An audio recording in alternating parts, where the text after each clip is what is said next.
Hey there, friends. Thanks for checking in. Just over 2 years ago, Springfield Armory introduced the Echelon to the gun world. A lot of people took notice. They built it from the ground up. They took the XDM line and the Hellcat line, meshed them in certain areas, and built it from the ground up. They loved the capacity, the trigger action. Very nice.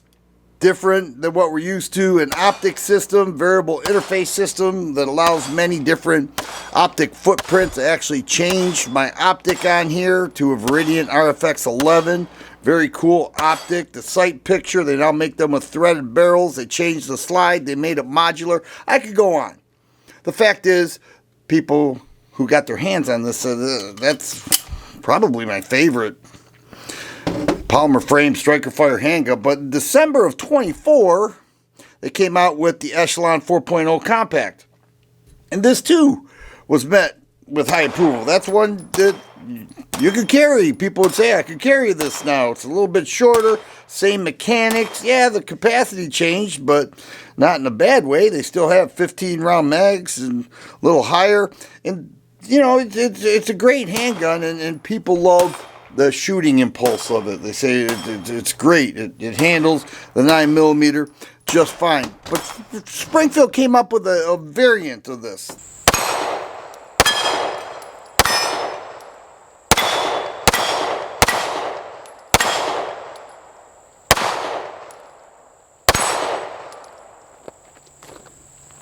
The 4.0 compact Echelon, but this time it has a port. Now, I want to talk about the idea of a port because so many people get this wrong. They think if it has a port, it should shoot like a 22. Well, the gun's going to move whether we like it or not. It's going to happen. The mere science behind what happens from that firing pin hitting that primer is going to make the gun move. Well, by adding a port, you're not going to just be able to keep the gun still and shoot away. That's a false narrative that has been taking place in the gun world. It will move. The difference between a ported gun and a non-ported gun is that it will decrease that movement, even if it's that much. 9mm, not a lot of recoil, but if you could stay on target and have better and quicker follow-up shots with a port, then that will definitely help. That will help with your preciseness when shooting. If you have to transition, whatever the case, a port's going to help. So I dialed this down so that you could see the difference between a muzzle rising that much or a muzzle rising that much. When you are transitioning, that is a big distance between muzzle rise. Okay? That to that. It's actually a really big deal when you are doing controlled pairs or transitioning targets.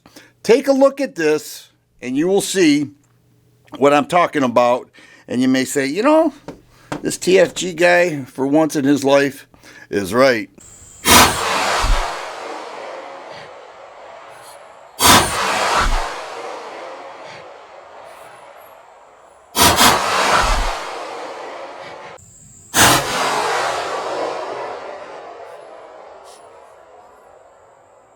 Springfield is labeling this model the Echelon 4.0C comp.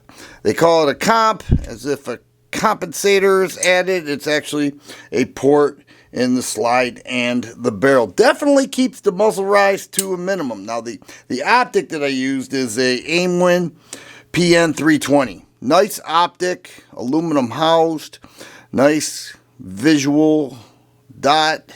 It's shake awake, battery compartment right there. They did a good job with this for a budget optic. There's no doubt about that. I think it fits really well. Love these three handguns. This one has the least amount of muzzle rise. It just does with that port. It makes a difference. So when shooting and you transition, it makes a difference. I'm telling you. And I've been saying this, and people say, I don't want it. But most people who say that, they never even tried it. So am I saying that you need to get the ported model?